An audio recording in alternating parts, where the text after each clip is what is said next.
I apologize for the footage quality. This is from before I switched recording programs, so between the video compression, the bad original quality, and fast-paced movement, the visual quality is completely non-existent.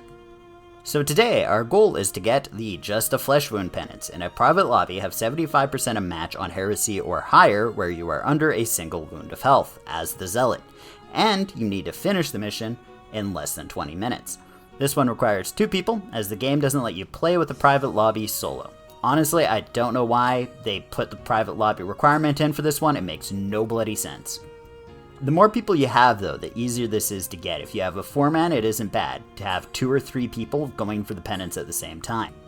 Onto the setup. The person getting the penance wants to be running with 2 wounds, so they have more HP while running around while under 1 wound worth of health. I highly recommend running Undying, as it makes you temporarily vulnerable upon taking fatal damage, which is ideal when you plan to be running around mostly dead. Its companion perk is pretty good too, as the healing granted makes it where you won't die from a single instance of chip damage immediately after Undying is done its duration.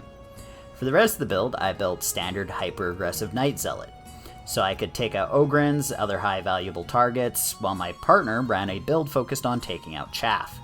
For build, on the second player, I recommend something that grants excess toughness while complementing the first person's build. In this case, we went with a Zealot with the Prayer and running the Eviscerator for taking out Chaff. For other parts of her build, she ran 2 of the 3 cooldown reduction talents on a Martyr build, so she would be able to spam her ability more often. You could get similar results with a Shout Veteran also running the CD cooldowns.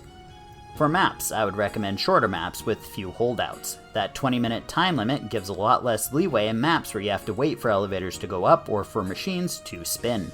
So I recommend TM8 707 or TRS 150, as they focus more on active objectives, and it's not bad to finish them sub 15 minutes. Each one of them only has a single holdout. Also, you can stealth while doing their objectives, which is really nice when there's only 2 people doing objectives. Even then, make sure you are keeping pace.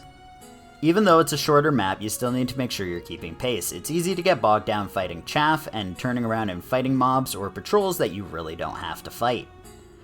On to gameplay. When running a 4-man, we did a skip the first pack rule, so the people who wanted the achievement could use the first pack to get their health set.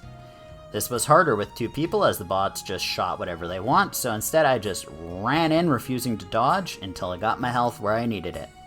Properly using Undying is very important, that's why we're mentioning it twice, for survival. So during the time Undying is active, you want to be A, dealing damage, B, getting somewhere you won't go down after it ends, and C, getting closer to your companion so that they can grant toughness to you the second it ends.